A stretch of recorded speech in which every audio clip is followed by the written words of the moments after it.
Pemirsa, pemerintah Provinsi DKI Jakarta memutuskan untuk memperluas kawasan penerapan kebijakan ganjil genap. Selain untuk mengurangi tingkat kemacetan, perluasan kawasan kebijakan ganjil genap diharapkan juga bisa mengurangi tingkat polusi udara yang tinggi di ibu kota. Namun apakah ganjil genap ini menjadi kebijakan yang tepat bagi masalah transportasi di ibu kota? Kami akan hadirkan Mas Dedi Herlambang selaku peneliti Institut Studi Transportasi Intra. Selamat pagi Mas Dedi, silakan bergabung bersama saya di sini. Kita akan ngobrol-ngobrol nih ganjil genap. Ada 16 rute tambahan, tadinya 9 sekarang 25 gitu. Kalau Mas melihatnya gimana? Ini akan efektif nggak mengurangi kemacetan dan juga polusi? Begini, sebenarnya kan masalah itu kan karena air visual setiap pagi memberikan suatu report bahwa memang DKI itu memang kualitas udaranya memang jelek, buruk nomor paling bagus nomor 3, tapi kebanyakan selalu nomor 1 terus. Jadi mungkin pemerintah provinsi dalam hal ini gubernur mungkin juga tidak nyaman ya.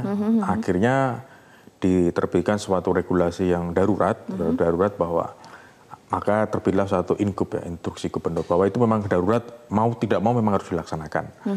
Jadi memang pertama kalau untuk mengurangi kualitas untuk memberi kualitas yang baik memang saat ini memang kalau untuk perkotaan itu memang 70% itu kualitas udara memang didominasi oleh polusi dari gas. Jadi Mas menilai ini akan menjadi suatu kebijakan yang sebenarnya efektif?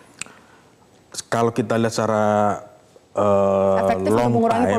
long time sebenarnya ya memang belum ya, karena memang cara paling mudah paling cepat itu memang hanya ganjil genap sebenarnya.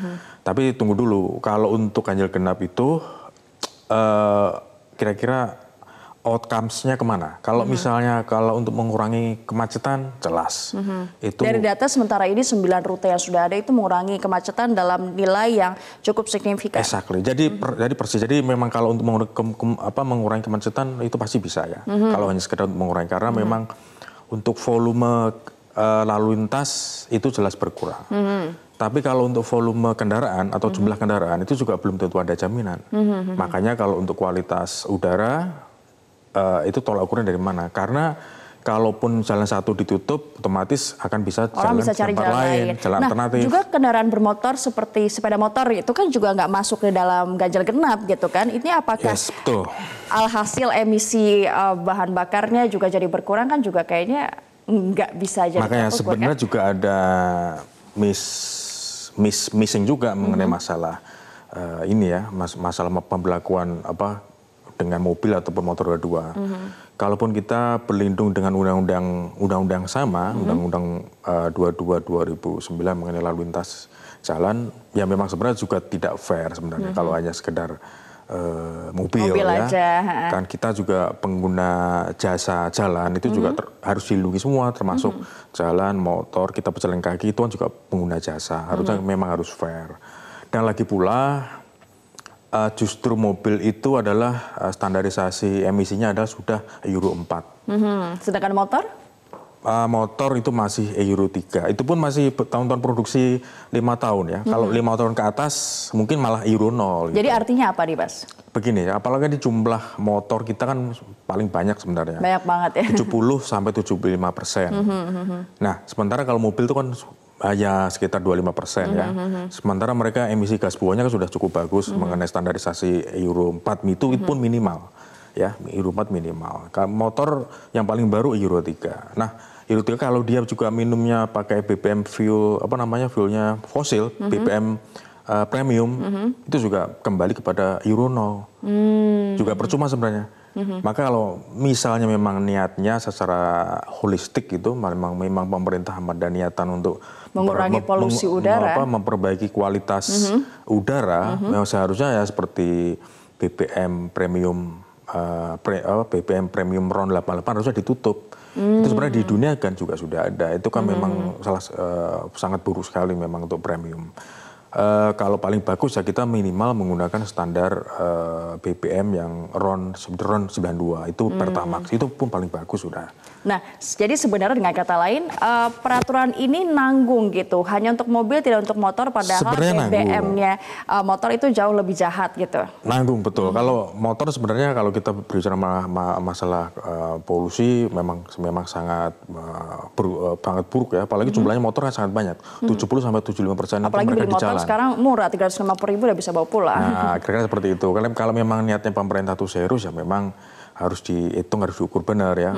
Apa yang paling banyak membuang emisi gas buang yang paling banyak itu apa saja. Dan juga pemberlakuan untuk BBM-nya itu apa saja. Kalau di Perda 2 2005 DKI sebenarnya kan sudah jelas di situ. Angkutan umum dan angkutan pemerintahan harus menggunakan gas BBG ya, bahan bakar gas.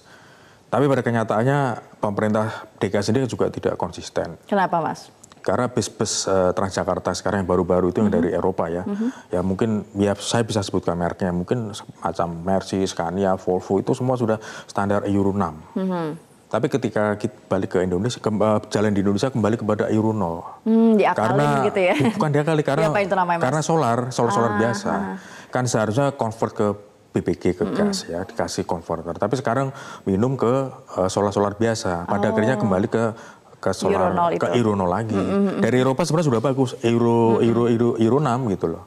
Tapi ketika di jalan DKI menjadi Euro 0. Itu Tapi katanya Pak Gup kemarin akan diusahakan transportasi umum ini banyak yang menjadi transportasi dengan bahan bakarnya listrik. Nah ini gimana ke depannya, rencananya sudah dengar-dengar belum? Saya pikir kalau untuk elektrifikasi car, saya pikir itu masih sangat jauh ya. Jadi 1-2 tahun nggak cukup lah sebenarnya? Nggak cukup, 5 tahun ke depan pun juga belum tentu juga ya.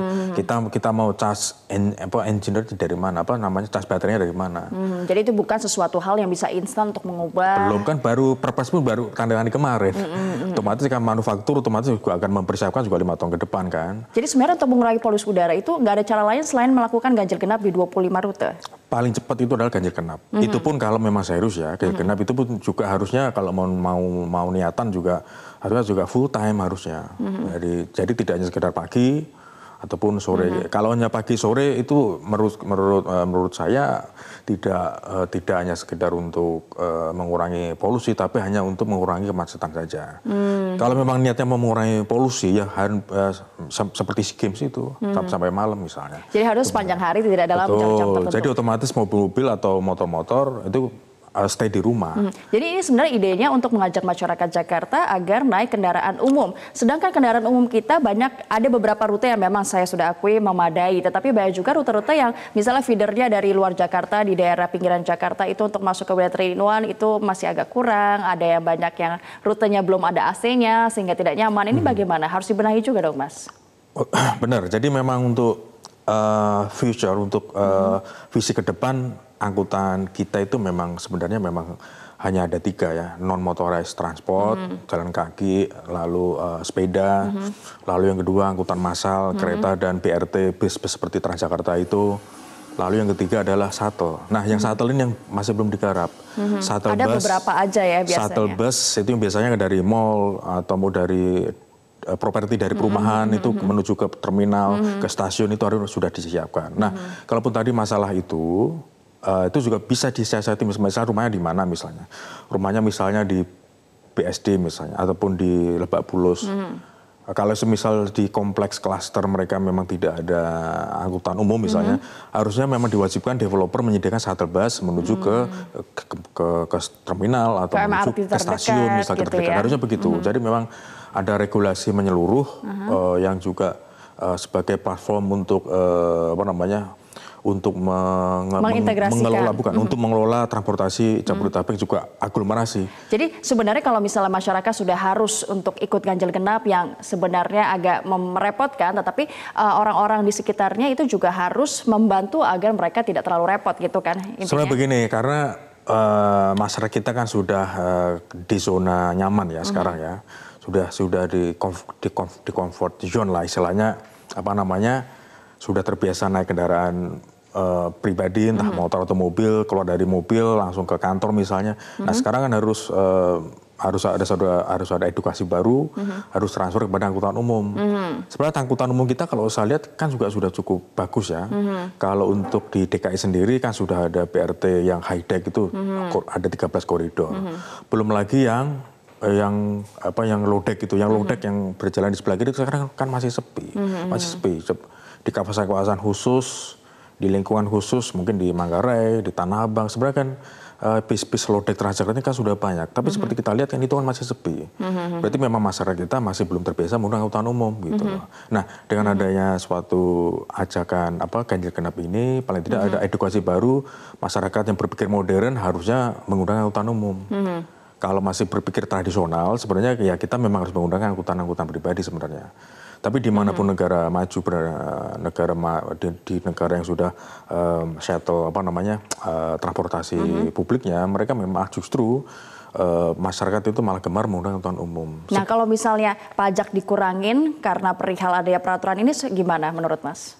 Pajak kendaraan. Pajak dikurangi, bukannya pajak dinaikkan maksudnya? Enggak, kalau misalnya kan kita sudah direpotkan dengan hal ini gitu kan. Nah, sebagai kompensasinya pajak kendaraan dikurangin. Apakah ini juga bisa membantu masyarakat yang harus naik kendaraan umum gitu misalnya? Seharusnya bukan dikurangi, justru pajaknya dinaikkan. Lebih baik pajaknya dinaikkan. Karena memang konsep untuk kita TDM-nya, Transport Demand Management-nya, konsepnya itu memang harus kita menggunakan konsep push and pull. Ya. Push itu menekan bagaimana caranya supaya publik tidak menggunakan kendaraan pribadi. Jadi kalau misalnya pajaknya dinaikkan, ini lebih efektif nggak Mas kira-kira? Otomatis. Jadi orang akan berpikir 2 kali ya. Makanya kemarin di Ingup itu kan sudah jelas ya, untuk mengurangi penggunaan kendaraan pribadi, makanya untuk parkir kan harganya lebih mahal. Lalu usia kendaraan maksimal 10 tahun. Jadi kira seperti itu. Jadi orang mau membeli mobil atau kendaraan itu sudah mulai berpikir, wah daripada mahal mendingan naik transportasi. Lalu cuma 10 tahun buat apa saya beli mobil? Nah, lalu dengan itu kan push kita menekan supaya mereka tidak menggunakan angkutan umum, menggunakan angkutan pribadi itu bagaimana? Lalu bagaimana caranya kita menarik seperti tadi ya, namanya pull, menarik bagaimana caranya supaya publik menggunakan angkutan umum itu bagaimana caranya, seperti tadi itu integrasi, lalu juga tiket yang murah misalnya, kenyamanan, keamanan misalnya, dan itu salah satu pelayanan yang harus ditawarkan kepada publik mengenai masalah kalaupun kita mau shifting kepada angkutan umum ya memang kita harus benar, PR-nya juga harusnya angkutan umum lebih terintegrasi dan juga lebih nyaman sebenarnya. Terima kasih ya Mas Dedi atas informasinya di Metro Pagi Prime Time.